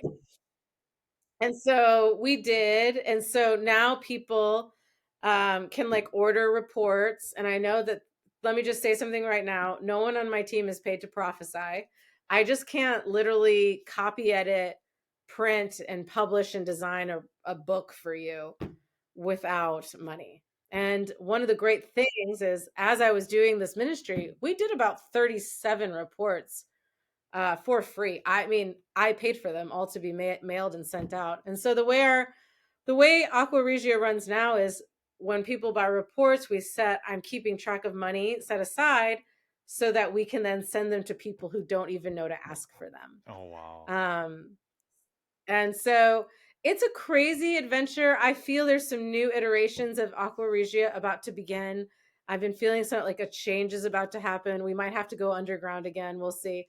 But we've also started doing some consulting where I was like, what, like, because we were doing reports for people just to encourage them. That was it. And then solutions kind of started accidentally popping out of them. And so then I was like, what if we just used the blind method and went after problems? And so that has been really wild. It's been a very, I'll be honest, messy, super fulfilling journey. We've been able to be, we've done some cases where we're like, okay, that didn't really work out. I don't know why. There's a mystery to this. I always manage everyone's expectations. Like, hey, we want to pursue solutions from heaven for practical earthly purposes. I don't know what's going to happen. Like, just to be honest, like, so enter into the mystery with us, you know, we'll have people, I never tell them what the question is. I just say something like, there's a problem. What's the solution? They never know who it is. And then they see, feel, perceive in the spirit. They write down what they get, and then we analyze it and interpret it. And so, but we've also had some crazy miracles, like really cool things happen that we're like, okay, there's something here. And I love it. And I got to tell you, it makes me get up in the morning. And I'm like, my biggest heart is I want to like disrupt terror, like in acts of war, and reveal the kingdom. Like that is kind of where I want to go with this. Yeah, we're in the baby stages. Yeah. Yeah, I can tell just looking at you talk about this, Lindsey, like this does just get you up. This you have found kind of like your passion and your purpose, and I love it. I love it. You know, like you said, it's finding answers from heaven, and bringing them down to these earthly problems, and to encourage people. I mean, that's a big part of prophecy, right? It's to encourage people, and I absolutely love what you guys Yes. are doing with Aqua Regia. Where can people go if they're interested, if they want to get a prophetic report themselves? How do they do that? You can go to propheticreports.com. So I have a website that's aquaregia.gold, but people are like, how do you spell that? So I made another one that's easier to find. Propheticreports.com is where you can find out about that. Yeah. There Yeah. we go. And I'll link it in the show notes so you guys can find it easily. But you also, it looks like you and Chris and Dan and the team just got back from Brazil recently to do School of Prophets Yes. over there. Tell us what was that Yeah. like for you? Oh, that was incredible. The people of Brazil, I love their passion, and they're so hungry. And I got to tell you, just to be on the School of the Prophets team is the great privilege. I kind of joke that I am the rookie. I am the rookie because a lot of that you're rolling with like Chris and Dano and Haley Braun and Ben Armstrong and Bethany Hicks, who've been doing this for a really long time, and I kind of just sort of crash landed. But honestly, I'm still learning, like every time. Like I'm like, okay, but there is something so powerful when prophets come together to teach and release. Like, yeah, I really think I've been feeling something stirring. There's something about the Kansas City prophets that I learned about that I feel like God wants to create a new nest like that, and once there's I can't put words to it, but there's something going on. I feel like in the space of like prophetic and the mystical that is at the tipping point right now.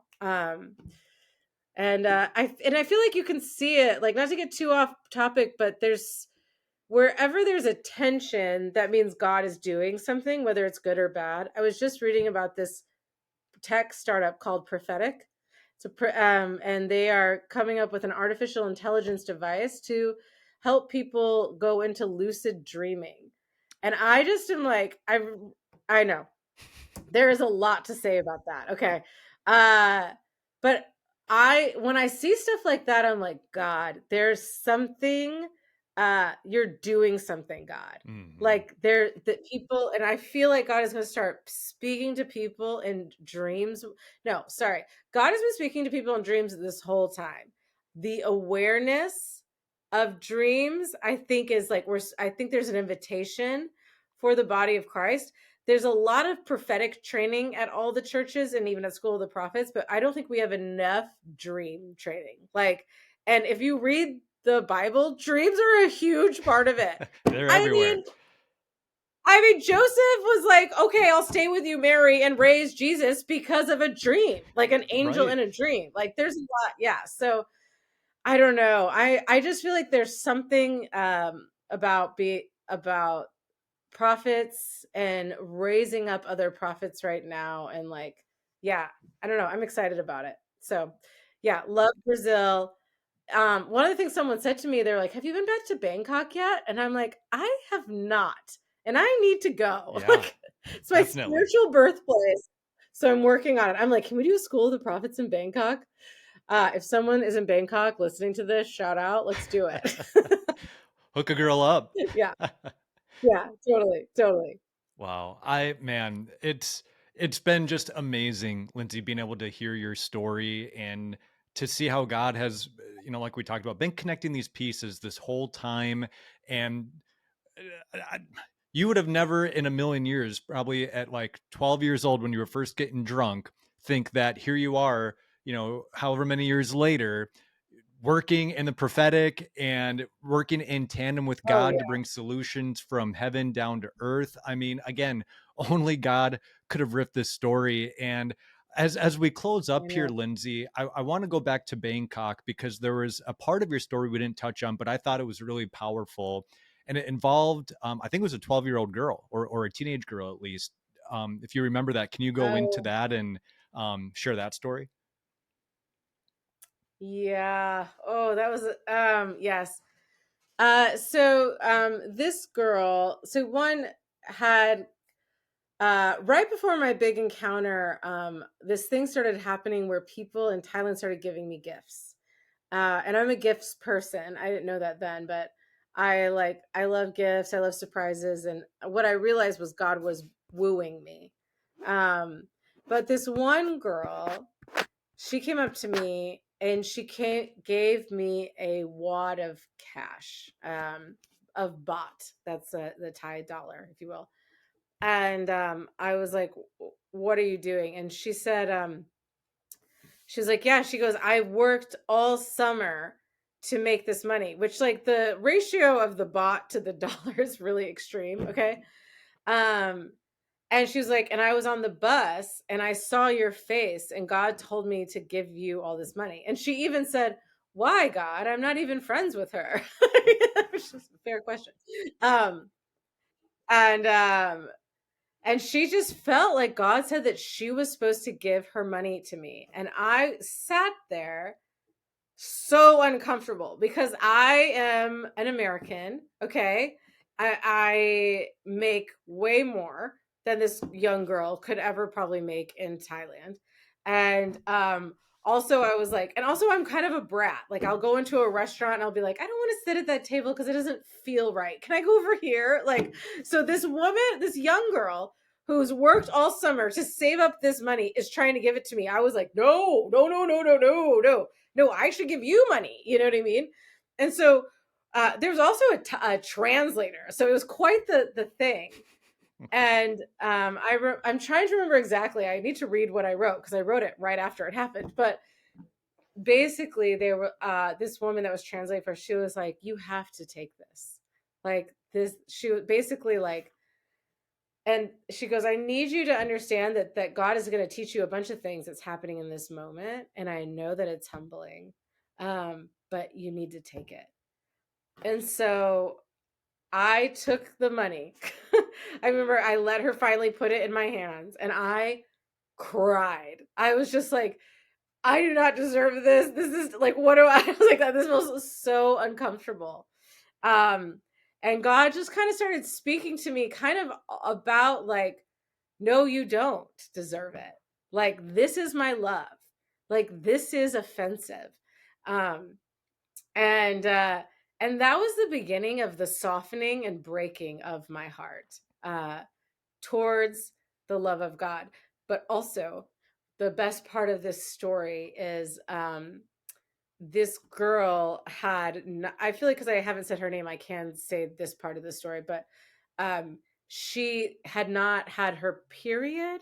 There was something going wrong with her and her female that had been really a problem. Uh, or maybe it was having the period, it wouldn't stop. Now that I think about it, there was a problem. Okay. There's a female problem happening. And there were doctors involved, and it was bad. And anyways, after she got the money, it was maybe like a week later, um, her body reversed, and she moved into healing, and actually Wow. caught up with us later. She got healed. So there was some sort of beautiful thing that happened, which I was like, thank you, Jesus. Cause I was like, I can't take this. But yeah, so it was this beautiful exchange of this story of sacrifice, but also how the kingdom is so upside down.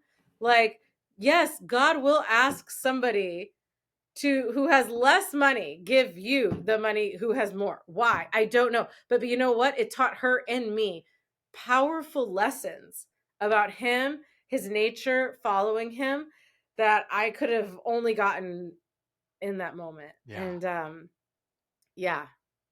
Yeah. It's a beautiful picture, like you said, of God's grace. You know, we get what we don't deserve through God's grace, and you know that story illustrates that you didn't deserve her money, you didn't even need her money, but you needed to receive that money, and you know, as a free gift, and that's what grace is for us. That's what salvation is for us. And so, thank you for sharing that story. When I was reading that, I got like goosebumps because I was just like, just the ties Oh there yeah. with grace is just a beautiful picture, just a beautiful picture. Yeah. And Lindsey, final question for you. We've talked about so much, and God's goodness is all over your story. I mean, here's this wild child, rave going, rebellious, you know, young woman, to now Yeah. being an absolute boss lady for the kingdom, and working with the prophetic, and being a solutionary. As you reflect on the goodness of God in your life, what comes to mind? Oh wow. Um so many things. Honestly, I think one of the things that I'm like the most moved by is just his mercy and his love. Like um I've done a lot of not great things. And the fact that he kept pursuing me, like, and like would secretly send, like, surround me by all these like believers, and and then trust me with his words. Like, I just I'm always a bit overwhelmed with that, where I'm like, I can't believe that you, like, chose me, like, that you even wanted me, and I hope everybody gets to experience, like, his love is lavish and it is offensive. And um and I want people to know that, because even that maybe you have a problem relative, or someone that's doing drugs, uh, or gossiping, or not good with money, or they're just doing something that feels ugly and gross. And I'm going to tell you, that is still God's kid, and he loves them, and he has a plan for them. We have to choose it. It was a long, crazy journey. It took me 34 years to finally choose it. I could have avoided a lot of pain had I chosen earlier. But um, I think I'm just kind of like, he chose me for the things that Lindsey is called to, and he's choosing Terry for the things Terry is called to, and he's choosing your friend for the thing your friend, like, he's choosing us amidst all of our dumb dodo bird gross things we do. He's just like, I love you. It's crazy. He has crazy emoji heart eyes for everybody. If you'll let him talk to you about it, he will nonstop be like, that guy over there, let me tell you what I love about him. What about him? Go talk to him about it. Like, he'll like nonstop. And so yeah, his goodness is his love. Like, and his love is good. Not like in LA, there's a lot of talk about love. But there's a counterfeit version of it. Like his love is like, I never feel shamed, but I also am like, oh, I don't want to do that anymore because that doesn't feel like love. I love you. Thank you. Thank you for showing me that. Like there's just a different and then just yeah, so that's what comes to mind. And the fact that he was able to take such a messy story and turn it into like his glory. Like if what he can do with me, like I just know what he's done in my own life. I was a hot mess. So there's a lot of people that could vouch for me that on that. Um yeah. And now I get to reveal that love to other people through the prophetic. It's my favorite. Yeah. It's amazing. It's amazing. I love your story, Lindsey. I love what you're doing. Thank you. Keep doing it. It is absolutely incredible. Thanks. It is also much needed. Not just in the church but outside the church, as well. Just again, just bringing those answers from heaven and loving on people and showing them Jesus in the prophetic. It's really incredible. I really admire what you and the team do. So keep doing what you're doing. Again, this has been such an honor. Thank you so much for taking the time to come on and share your story. Yeah. Yeah, thank you for having me. It's my favorite story to tell. Party girl becomes prophetic girl. Yes. Don't underestimate what Jesus can do. Amen. There it is. Amen. Yeah.